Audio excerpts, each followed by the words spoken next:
Hello guys, स्वागत है आपका अपने यूट्यूब चैनल स्टडी विद पीके पर।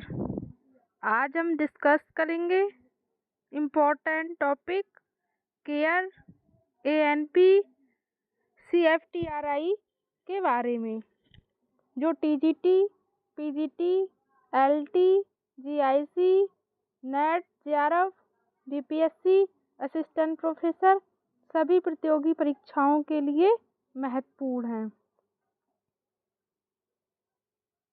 स्टार्ट करते हैं गाइस। पहला topic care, cooperative for assistance and relief everywhere. Care की फुल फॉर्म कई बार पूछी गई है। ये एक गैर सरकारी एवं गैर सांप्रदायिक संस्था है। इसकी स्थापना वर्ष 1945 में युद्ध की विभीषिका से त्रस्त यूरोपियन लोगों के सहायतार्थ अमेरिकी दाताओं द्वारा खाद्य सामग्री भेजने के लिए हुई थी। इसके बाद भी अन्य देशों को खाद्य सामग्री के साथ ही अन्य सामान भेजने का कार्य किया, जैसे चिकित्सीय उपकरण, दवाएं, एक्सरे मशीन, विटामिन मिनरल्स की गोलियां, कृषि कार्य के सामान, पानी के पंप, बीज आदि। क्वेश्चन पूछा गया है, केयर की स्थापना कब हुई? 1945 में।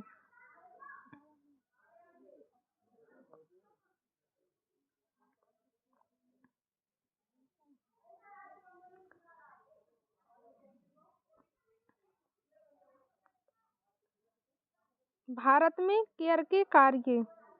वर्ष 1950 से केयर ने भारत में अपना सहायतार्थ कार्य आरंभ किया।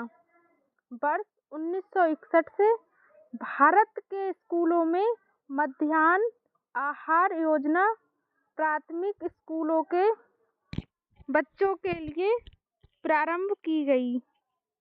इसके अतिरिक्त मक्खन, पनीर, सोयाबीन, दुग्धचूर्ण यूनिसेफ की सहायता से कुपोषित बच्चों तथा माताओं के बीच वितरण किया गया।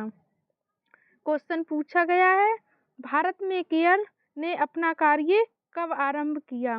वर्ष 1950 में। क्वेश्चन पूछा जा सकता है, भारत के स्कूलों में मध्याह्न आहार योजना कब प्रारंभ की गई? वर्ष 1961 में।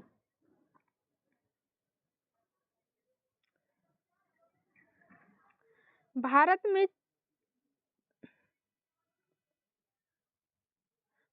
में चल रहे व्यवहारिक पोषाहार कार्यक्रम में भी यथासंभव सहायता प्रदान की गई।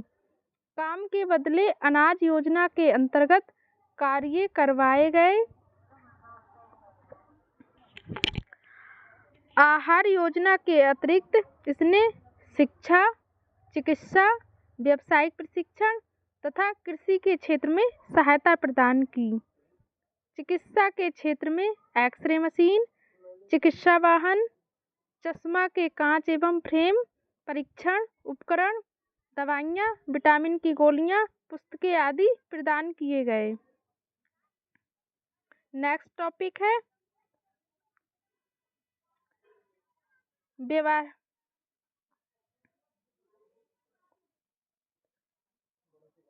व्यवहारिक पोषाहार कार्यक्रम एएनपी। एएनपी की फुल फॉर्म है अप्लाइड न्यूट्रिशनल प्रोग्राम। वर्ष 1959 में उड़ीसा, भारत के 32 प्रखंडों में व्यवहारिक पोषाहार कार्यक्रम अप्लाइड न्यूट्रिशनल प्रोग्राम एएनपी प्रारंभ किया गया। पहले इसका नाम ईएनपी एक्सपेंडेड न्यूट्रिशन प्रोग्राम था। इसकी सफलता को देखते हुए अन्य राज्यों में इस कार्यक्रम का प्रसार किया गया। वर्ष 1963 में अंतर्राष्ट्रीय सहयोग के आधार पर कुछ आवश्यक सुविधाजनक परिवर्तन करके इसे लागू किया गया। क्वेश्चन पूछा गया है, अप्लाइड न्यूट्रिशन प्रोग्राम की स्थापना कब हुई? वर्ष 1959 में। कहाँ हुई? उड़ीसा में।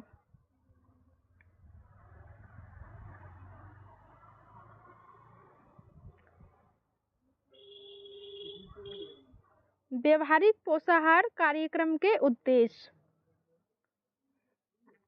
व्यवहारिक पोषाहार कार्यक्रम के उद्देश्य निम्नलिखित हैं।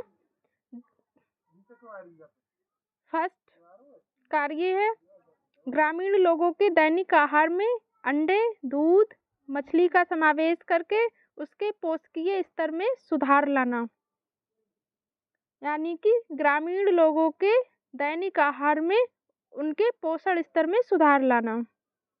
कार्य नंबर 2, संतुलित आहार प्रदान करने के लिए मलाई रहित दुग्धचूर्ण तथा चावल के साथ फल एवं सब्जियों का समावेश करके पौष्टिक व्यंजन बनाने के लिए प्रोत्साहित करना। नेक्स्ट कार्य है ग्रामीण जनता को अपने मछली पालन केंद्र, मुर्गी पालन केंद्र, सब्जियों तथा फल के बगीचों में आवश्यक सुधार करने को प्रेरित करना। कार्य नंबर 4, ग्रामीण स्तर पर मुर्गी, मछली, अंडे, फल तथा सब्जियों जैसे पौष्टिक खाद्य पदार्थों का उत्पादन बढ़ाना। कार्य नंबर 5, स्कूली बच्चों, शिक्षकों, उनके अभिभावकों तथा विभिन्न कार्यकर्ताओं को पोषण संबंधी ज्ञान में प्रशिक्षित करना। नेक्स्ट टॉपिक है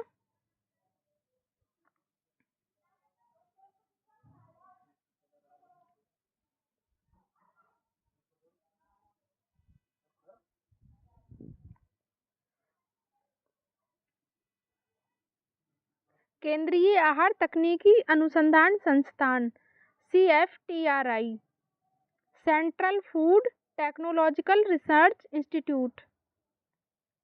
वर्ष 1950 में मैसूर में केंद्रीय आहार तकनीकी अनुसंधान संस्थान central food technological research institute CFTRI की स्थापना की गई। यह सब्जियों, फल, अनाज, दालों इत्यादि भोज्य पदार्थों के संग्रहीकरण, संरक्षण के तरीकों का अनुसंधान करके सस्ते, सुविधाजनक पौष्टिक आहार तैयार करने और पूरक पौष्टिक आहार बनाने में कार्यरत है। CFTRI की फुल फॉर्म कई बार पूछी गई है। क्वेश्चन पूछा गया है CFTRI की स्थापना कब की गई?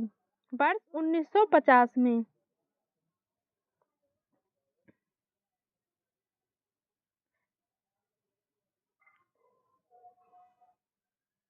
CFTRI के विभाग। केंद्रीय आहार तकनीकी अनुसंधान संस्थान के निम्नलिखित विभाग हैं। चावल तथा दाल तकनीकी अनुसंधान विभाग, जीवन रसायन विज्ञान एवं व्यवहारिक पोषण विभाग, जीवाणु विभाग, फल एवं सब्जियां तकनीकी अनुसंधान विभाग, बेकिंग एंड कन्फेक्शनरी विभाग, प्रोटीन तकनीकी विभाग, घरेलू एवं अन्य कीट नियंत्रण विभाग। CFTRI के विभाग परीक्षा की दृष्टि से महत्वपूर्ण हैं।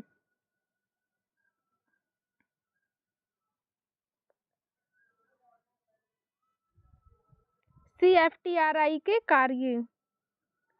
CFTRI द्वारा बाल विकास एवं पोषाहार हेतु अनेक पौष्टिक आहार निर्मित किए गए हैं, जैसे भैंस के दूध से शिशु दुग्ध आहार, स्तन त्याग आहार, उच्च प्रोटीन युक्त आहार, वनस्पति प्रोटीन से निर्मित शिशु दुग्धाहार आदि। दूध के विकल्प के रूप में मूंगफली से दूध बनाने की विधि और सोयाबीन से दूध बनाने की विधि भी प्रकाशित की है। CFTRI ने निम्नलिखित भोज्य पदार्थ भी निर्मित किए हैं।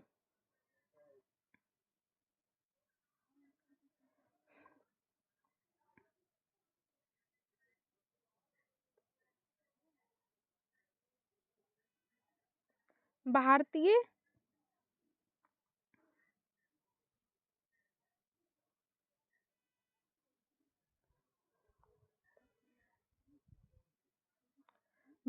बहुउद्देशीय आटा। भारतीय बहुउद्देशीय आटा में 25% भुने हुए चने का आटा तथा 75% मूंगफली की खली का मिश्रण बनाकर उसमें अलग से विटामिन ए तथा विटामिन डी, राइबोफ्लेविन, थायमिन और कैल्शियम कार्बोनेट मिलाए जाते हैं। ये सादा तथा मसालेदार मिश्रण के रूप में मिलते हैं। सादे आटे में दही, मैदा, बेसन, पिसी दाल, मिठाइयाँ आदि मिलाकर व्यंजन बनाए जाते हैं।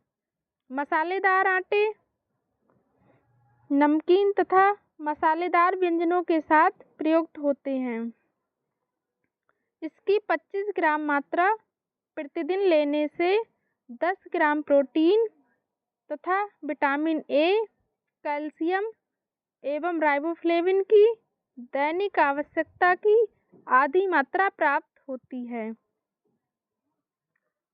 क्वेश्चन पूछा गया है, भारतीय बहुउद्देशीय आटा बनाया गया था CFTRI के द्वारा।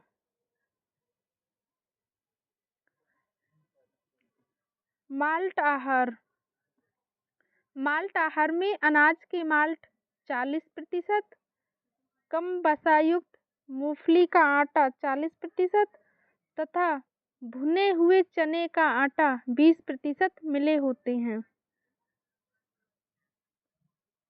साथ ही अलग से कैल्शियम तथा विटामिन मिले होते हैं। इससे 28% प्रोटीन प्राप्त होती है। क्वेश्चन पूछा गया है, माल्ट आहार बनाया गया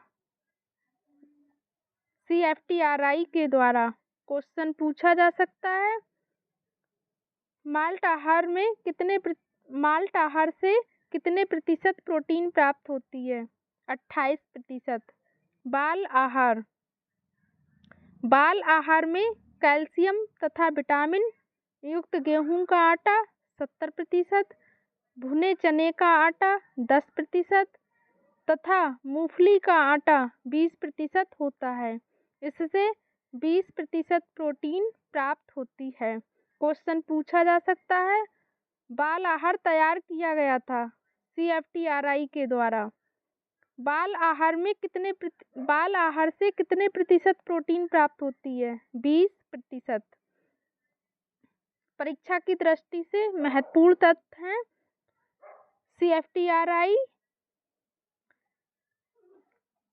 और केयर की फुल फॉर्म, इनकी स्थापना और भारत में कब से कार्य कर रहे हैं। गाइस, अगर आपको हमारी वीडियो अच्छी लगी हो तो प्लीज़ लाइक करें, शेयर करें, चैनल को सब्सक्राइब करें और कमेंट ज़रूर करें। Thank you for watching my video.